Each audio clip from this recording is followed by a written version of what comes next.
বন্ধুরা, সবাইকে happy new year জানিয়ে আমার আরো একটা নতুন মিনি ব্লগ স্টার্ট করলাম। তো বন্ধুরা, সকালবেলা রেডি হয়ে মা বাবার সাথে বেরিয়ে পড়লাম বড়মার মন্দিরে যাওয়ার জন্য। আমরা এখন বাড়ি থেকে বেরিয়ে যাচ্ছি ওয়েলিংটনে বাস ধরার জন্য।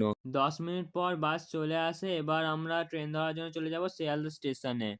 তো আমরা এখন পৌঁছে গেছি শিয়ালদা স্টেশনে। এবার আমরা নৈহাটিতে যাওয়ার জন্য উঠে পড়লাম বর্ধমান লোকালে। শিয়ালদা থেকে নৈহাটি যেতে লাগবে প্রায় 1.5 ঘন্টার মতো। ততক্ষণ আমি ট্রেনে বসে বাইরের প্রাকৃতিক দৃশ্য দেখছিলাম। তো 1.5 ঘন্টার পর আমরা ফাইনালি পৌঁছে যাই নৈহাটি স্টেশনে। নৈহাটি স্টেশন থেকে বেরিয়ে সোজা গেলেই আমরা পেয়ে যাব বড়মার মন্দির। ফাইনালি আমরা পৌঁছে গেছি বড়মার মন্দিরে।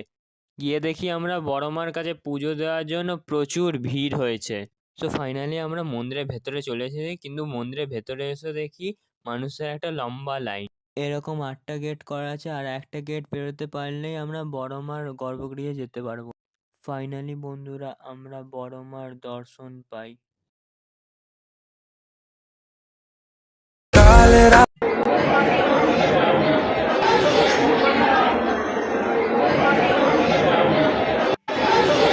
ফাইনালি আমাদের বড়মার মন্দিরে পুজো দেওয়া কমপ্লিট। এবার আমরা যাবো পেট পুজো করতে। মন্দির থেকে একটু সোজা গেলেই আমরা পেয়ে যাবো এরকম বরুণে হিঙের কচুরি।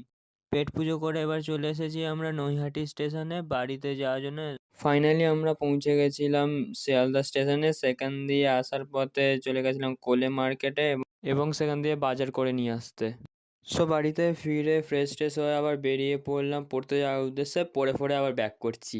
ফাইনালি পড়ে বেরিয়ে পড়েছি। এবার যাব একটা দোকানে খাবার আনতে। সো পড়ে চলে এসেছি আমি এখন সুপার ফ্রাইড চিকেনে, সেখান দিয়ে খাবার নেওয়ার জন্য। ফাইনালি সুপার ফ্রাইড চিকেন থেকে খাবার নেওয়ার ডান। সুপার ফ্রাইড চিকেন থেকে আমি এখন চলে এসেছি তালতলাতে রুটি আনতে। এসে দেখি গরম গরম রুটি বানাচ্ছে কাকা। এই কাকা এখানে বেলছে, আরেক কাকা এখানে রুটিটাকে তৈরি করতে দিচ্ছে। ফাইনালি এবার রুটি নেওয়া ডান, এখন শুধু খাওয়ার অপেক্ষা। আজকের মিনি ব্লগটা এইটুকুই। দেখা হচ্ছে নেক্সট মিনি ব্লগে। ততক্ষণ জন্য সবাইকে টাটা।